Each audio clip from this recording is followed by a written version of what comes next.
Nakatanggap si Liliana ng sorpresang tawag mula sa kanyang ama na nag-aanunsyo ng isang biglaang paglalakbay upang bisitahin sila.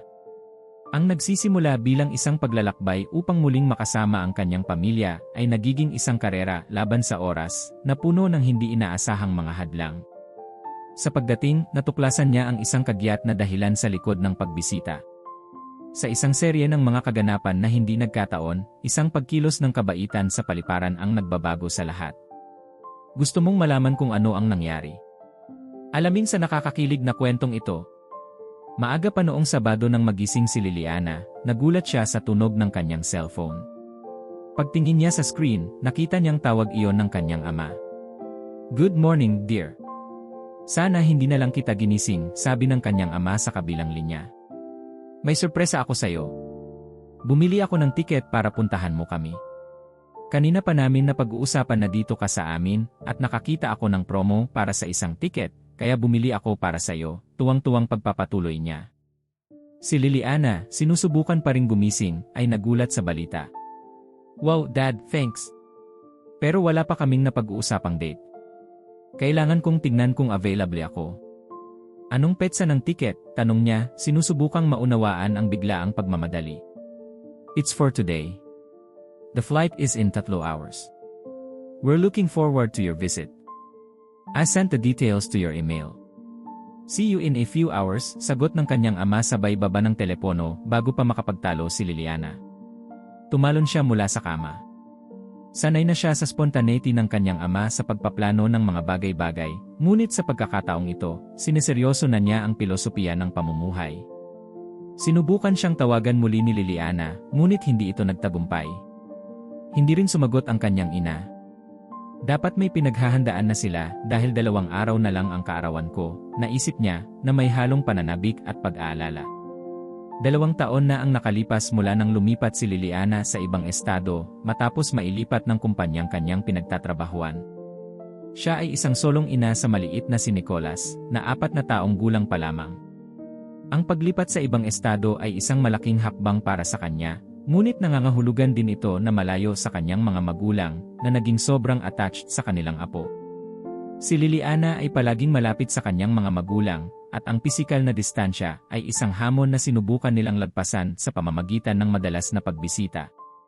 Karaniwan na sa kanyang mga magulang na bumili ng mga last-minute ticket para bisitahin ang kanilang anak na babae at apo.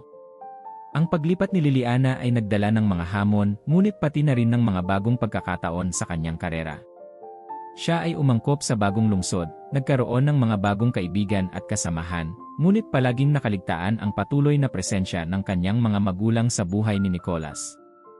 Mabilis na sinimulan ni Liliana ang pag-impake ng ilang damit sa isang backpack, habang si Nicolas ay nagising dahil sa hindi inaasahang paggalaw sa bahay.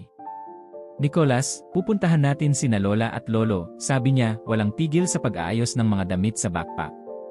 Mga 40 minuto pa rin ang biyahe papunta sa airport. Kinakalkula sa isip ni Liliana kung ilang oras na lang ang natitira sa kanila. Darating sila sa tamang oras para sa pagsakay. Sa bilis ng tibok ng kanyang puso, natapos ni Liliana ang pag-impake ng mga kailangan para sa kanyang sarili, at kay Nicolas, tinitiyak na mayroon sila ng lahat ng kailangan nila para sa paglalakbay. "Ready, Nicolas?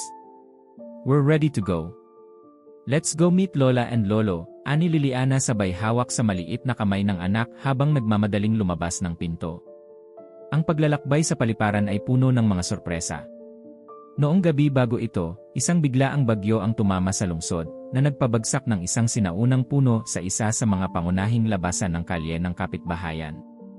Sabik na pinanood ni Liliana ang orasan habang ang taxi ay lumihis ng improvised na nilalampasan ang bara na nagdudulot ng magulong trapiko. Sa wakas ay tila nalampasan na nila ang hamon na ito nang isa pa ang nagpakita ng sarili, nasira ang isa sa mga gulong ng taxi. "Don't worry, I'm very experienced in change of gulong. We'll be back on track in a few minutes," mahinahong sabi ng driver na tumalon na sa sasakyan para ayusin ang problema. Hindi nagtagal ay nakahanda na ang sasakyan para magpatuloy muli sa kanyang lakad. Pagdating nila sa airport, malapit na ang oras. Pagkatapos na dumaan sa lahat ng bureaucracy ng seguridad, narating nina Liliana at Nicolas ang boarding gate na tumitibok pa rin ang kanilang mga puso. Ang linya ay nabuo na, ngunit ito ay isang kaluwagan na malaman na sila ay nakarating sa oras. Nang si Liliana na ang sumakay, tila nataranta ang attendant. 1 minute, please. I need to confirm some information. Can you wait to the side, magalang niyang sabi bago tumungo sa ibang staff ng airline. Napansin ni Liliana na may pinag-uusapan sila ng may pag-aalala. Sa sumunod na sandali, isang matandang lalaki na sinusubukan ding sumakay ay inutusang maghintay sa tabi niya. Tila balisa ang lalaki, patuloy na tumitingin sa kanyang relo. Pagkatapos, itinuro sila ng isang airline attendant sa isang maliit na opisina. Nagsimulang makaramdam ng pagkabalisa si Liliana. Pagpasok nila ay inanyayahan sila ng isang nakabihis na empleyado na maupo. Sa kasamaang palad, nagkaroon ng error sa aming system. Ang iyong mga tiket ay ang huling na ibigay, halos binili sa parehong minuto, at ang sistema ay natapos na nagpareserba ng parehong mga upuan para sa inyong dalawa, paliwanag ng empleyado na may tono ng alalahanin. 2 lang ang available na upuan. 3 kayong pasahero. Inaamin namin ang pagkakamali at humihingi kami ng paumanhin. May flight na aalis sa loob ng 2 oras papunta sa parehong destinasyon na may available na upuan, kung saan maaari naming i-accommodate ang sinumang hindi sasakay sa flight na ito, ang sabi ng attendant, na nagpapaliwanag sa maselang sitwasyon. Nang marinig ito, nag-isip sandali si Liliana. Tila mas lohikal para sa kanya at ni Nicolas na sumakay, iniwan ang matandang lalaki upang maghintay para sa susunod na paglipad. Gayunpaman, sa pagmamasid sa halatang dalamhati sa mukha ng lalaki, napagtanto niya na ang paghihintay ay hindi isang pagpipilian para sa kanya. Hindi pwede. Kailangan kong sumakay ngayon. I have very important commitment. I need to be on this plane, sabi ng matandang lalaki na puno ng pagmamadali ang boses. Napatingin si Liliana kay Nicolas sa tabi niya, ramdam niya ang bigat ng desisyon sa balikat niya. Alam niya kung gaano kahalaga para sa matandang lalaki na makarating sa kanyang destinasyon. With a mature and compassionate gesture, ipinatong niya ang kamay niya sa balikat ng lalaki. Walang problema. You can board this flight. Anyway son and I can wait for the next one, mahinahon niyang sabi, sinusubukang magbigay ng katiyakan sa matandang lalaki. Mukha namang gumaan ang loob ng lalaki, kitang-kitang nakaka-relax ang mga balikat nito. Maraming salamat sa iyong kabutihang loob at sa pagbibigay ng iyong mga upuan. Kailangan ko talagang makarating sa aking destinasyon sa lalong madaling panahon, pasasalamat niya sa kanya. Malumanay na tumango si Liliana, nakangiti sa kanya. Sana dumating ka sa tamang oras at maging maayos ang lahat. Have a safe trip. Habang papunta ang matandang lalaki sa boarding gate, niyakap ni Liliana si Nicolas, ipinaliwanag ang sitwasyon. Minsan ang pagtulong sa isang nangangailangan ay mas mahalaga kaysa sa sarili nating pangangailangan, Nicolas, sabi niya, sinusubukang turuan ang kanyang anak ng isang aralin sa pakikiramay. Tumango si Nicolas na may nakakaunawang ngiti. We'll wait for the next flight, Mom. Everything will be all okay, confident niyang sabi. Inanyayahan ang mag-ina na maghintay para sa susunod na paglipad sa e-lounge ng airline, na provincial sa sandaling iyon, dahil sa pagmamadali noong umagang iyon, wala silang oras para mag-almusal. Sinamantala ni Liliana ang pagkakataon na magpadala ng mensahe sa kanyang ama, na ipinaalam sa kanya ang bagong oras ng kanilang pagdating, dahil siya na ang susundo sa kanila sa airport. Mabilis na lumipas ang 2 oras na paghihintay kaysa sa inaasahan ni Liliana. Sa kanyang pagtataka at pagkaluwag sa pagsakay, natuklasan niya na ang mga upuan na nakalaan para sa kanya at kay Nicolas ay nasa business class. 1.5 oras na biyahe lang iyon, ngunit talagang isang pribilehiyo ang paglalakbay ng maginhawa. Nang makarating sa kanilang destinasyon, sina Liliana at Nicolas ay bumaba ng may pananabik. Ang kanilang mga mata ay nananabik na iniskan ang pulutong ng mga kamag-anak at kaibigan na naghihintay sa arrivals area para sa pamilyar na mukha ng kanyang ama. Gayunpaman, sa pagtataka ni Liliana, ang mukha ng kanyang tiyuhin ang namumukod tangi sa mga tao. Tito, anong ginagawa mo dito?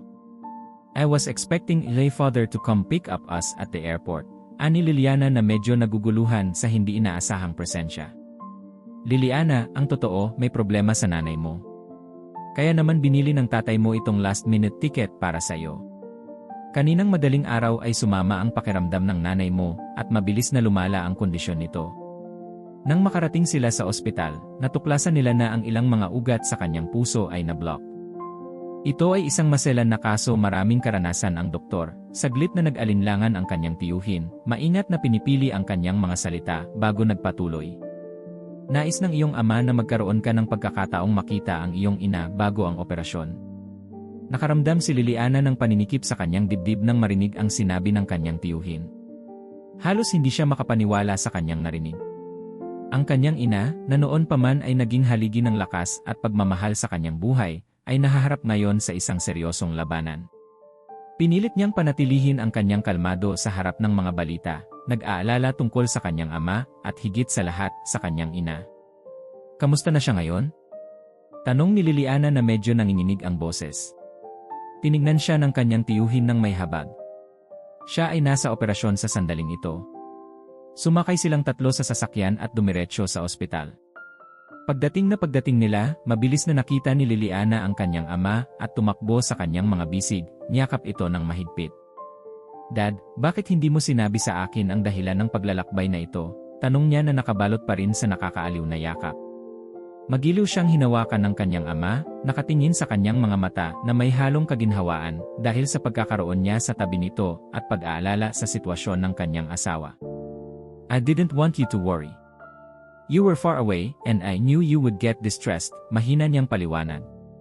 Umapaw sa tensyon ang waiting room. Ang mga minuto ay tila humigit kumulang na parang slow motion, bawat segundo ay nagpapatagal sa masakit na paghihintay. Umalinggaw ang pagkislot ng mga kamay ng orasan sa matinding katahimikan na bumalot sa lahat ng naroon. Nakaupo si Liliana sa tabi ng kanyang ama, magkahawak ang mga kamay. Nasa tabi niya si Nicolas, tahimik na nilalaro ang isang maliit na kotse na inilagay ng kanyang ina sa backpack upang aliwin siya habang naghihintay. Sa wakas, pababa ng koridor, nakita nila ang figura ng doktor. Halos hindi makapaniwala ang mga mata ni Liliana sa nakita. Ang dalubhasang doktor na agarang tumawag para sa operasyon ng kanyang ina ay ang matandang lalaki mula sa paliparan kung saan siya nagbigay ng kanyang upuan sa flight kanina. Huminto ang doktor sa kanyang harapan, nagtagpo ang kanilang mga mata sa sandaling magkakilala. Ngumiti siya ng malumanay, naghatid ng nakakaaliw na kalmado kay Liliana. Anak ka ng pasyente, tama ba? Tanong niya, ang kanyang boses ay malambot at nakapapawi. Tumango si Liliana, nagtataka pa rin sa pambihirang pagkakataon na muling nagkaisa sa kanila, ngayon sa mga sitwasyong napakahalaga para sa kanyang pamilya. Ako yun. Ikaw nasa bayahe ka, tanong niya, nagpupumilit na mahanap ang mga tamang salita. Tumango ang doktor, kitang-kita ang pag-unawa sa kanyang mga mata. I was on the way to perform this surgery when we meet, and thanks to your generosity, I was able to arrive in time to do everything possible for your mother. Pagkatapos ay ipinaalam sa kanila ng doktor na ang operasyon ay matagumpay at ang pinakamasama ay lumipas na. Napuno ng kolektibong buntong hininga ang silid ng paghihintay, at ang tensyonado na mga mukha ay lumambot na may ngiti ng pag-asa. Salamat sa lahat, doktor, nagawang sabihin ni Liliana, nababalot ng emosyon ang boses. Hindi mo alam kung gaano ito kahalaga sa amin. Ngumiti ng malumanay ang doktor. Trabaho ko at bokasyon ko ang tumulong sa mga tao. Ang iyong desisyon sa paliparan ang gumawa ng lahat ng pagkakaiba. Hindi ako makakarating sa oras kung wala ang iyong pagkabukas palad. Natuto si Liliana at nakapagturo sa kanyang anak na si Nicolas ng malalim na aral tungkol sa kapangyarihan ng habag at pagkabukas palad. Ang hindi inaasahang pakikipagtagpo sa matandang lalaki sa paliparan, na naging doktor na nagligtas sa kanyang ina, ay nagpakita sa kanya na ang bawat pagkilos ng kabaitan ay maaaring magkaroon ng mga epekto na higit sa maiisip natin. Kung nasiyahan ka, mangyaring pindutin ang like button at mag-subscribe sa channel. Gayon din, ang iba pang kwentong ito sa iyong screen ay makakaaliw din sa iyo.